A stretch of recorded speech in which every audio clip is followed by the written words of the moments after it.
Olá, bem-vindos mais uma vez ao canal aqui Ecos da Fé.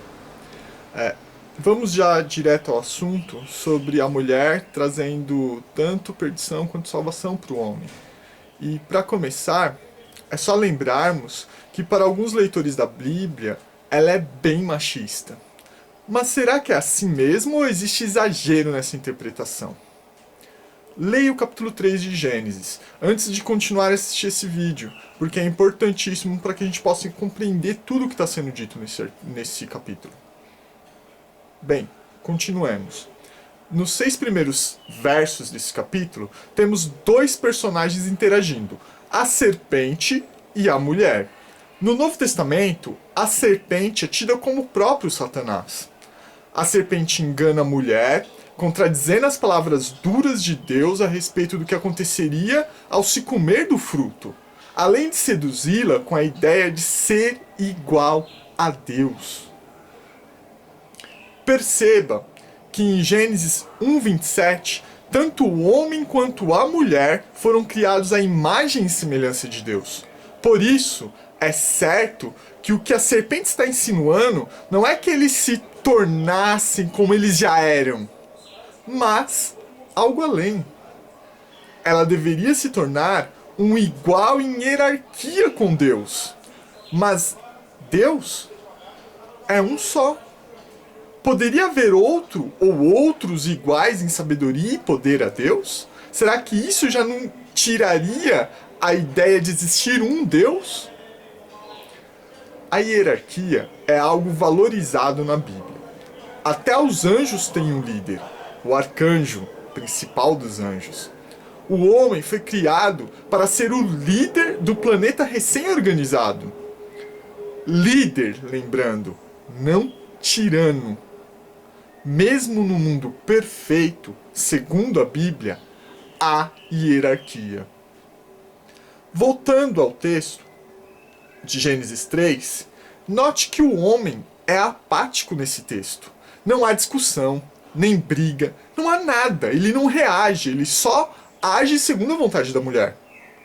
Ele só aceita a liderança que a mulher tomou naquela situação para com ele.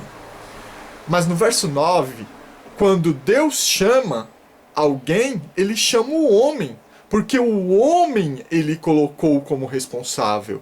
E é dele que ele quer a explicação do porquê eles estão sumidos, porque eles veem que Deus chega e fogem em vez de irem até Deus.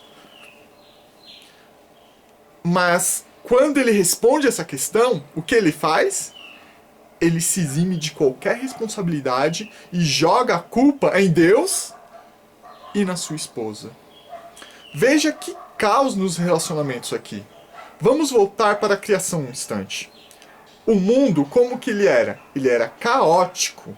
E aí Deus começa a organizá-lo.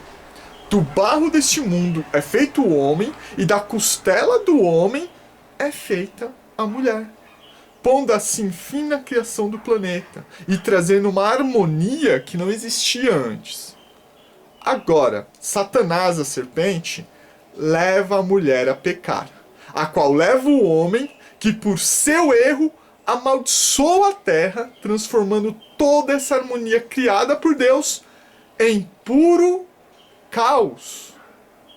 Inclusive, rompendo um relacionamento harmonioso entre esses e o próprio Deus. Veja que, biblicamente, não é só o ato de agir contrário à ecologia que contamina ou destrói a terra. O pecado também faz isso. Como você pode ver claramente no verso 17 de Gênesis 3. Ao Deus voltar-se para a mulher em seu inquérito, essa mostra que foi enganada pela serpente. Deus amaldiçoa a serpente e profere a primeira profecia da Bíblia. Lá vem dizendo assim: porém inimizade entre ti e a mulher, verso 15, entre a tua descendência e o seu descendente, este te ferirá a cabeça e tu lhe ferirás o calcanhar. Na primeira profecia já temos a promessa do Messias. Judeus e cristãos reconhecem isso. Esse prometido desfaria a inimizade que Eva criou com a serpente, desfaria a amizade que Eva criou com a serpente, e a humanidade assume desde então. O descendente morreria por influência da serpente, mas a mesma seria morta por ele. Aqui é descrito um conflito que levaria gerações para se findar.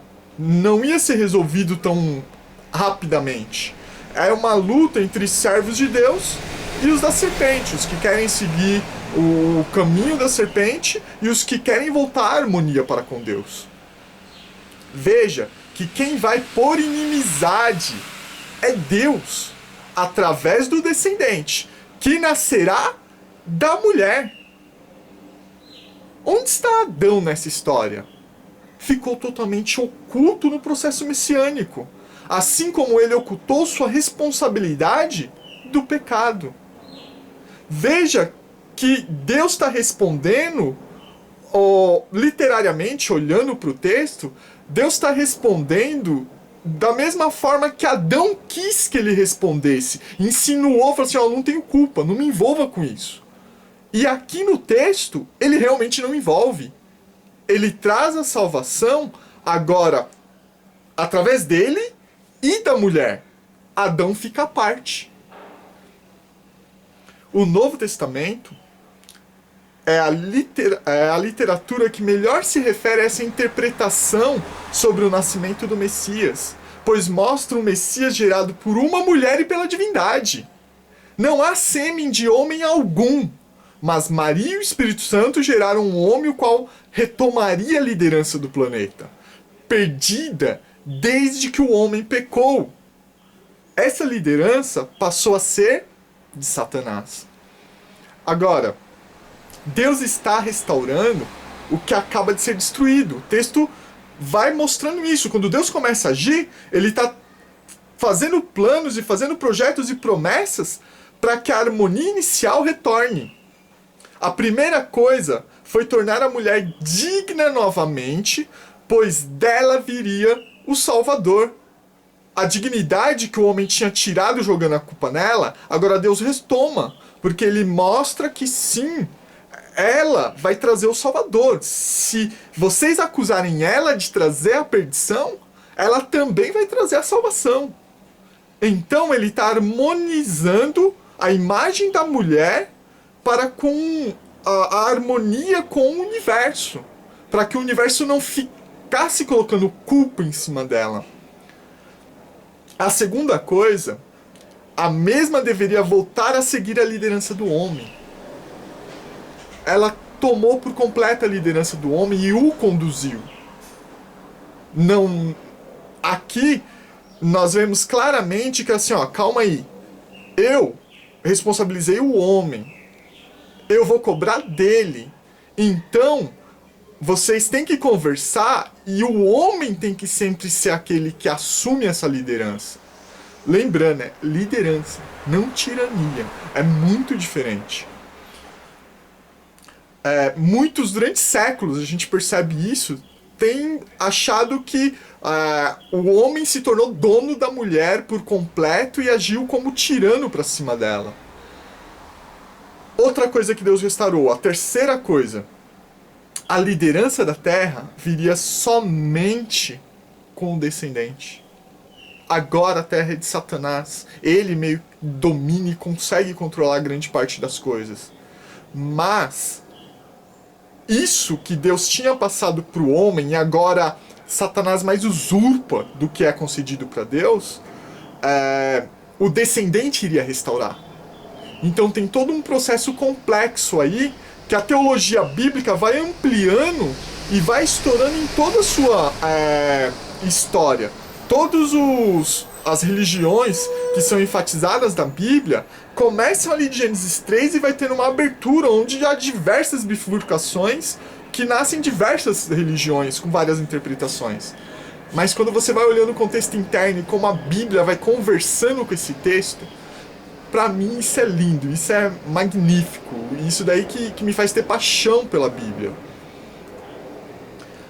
Agora, e outra coisa que precisa ser restabelecida? Será que foi? Que era, por exemplo, o relacionamento entre o homem e a mulher. Sabe, o que indica que o mal-estar causado pelo homem ao acusar a mulher foi superado? Como que isso se restabeleceu? Vamos agora para o verso 20 de Gênesis 3. E deu o homem o nome de Eva, a sua mulher, por ser mãe de todos os humanos.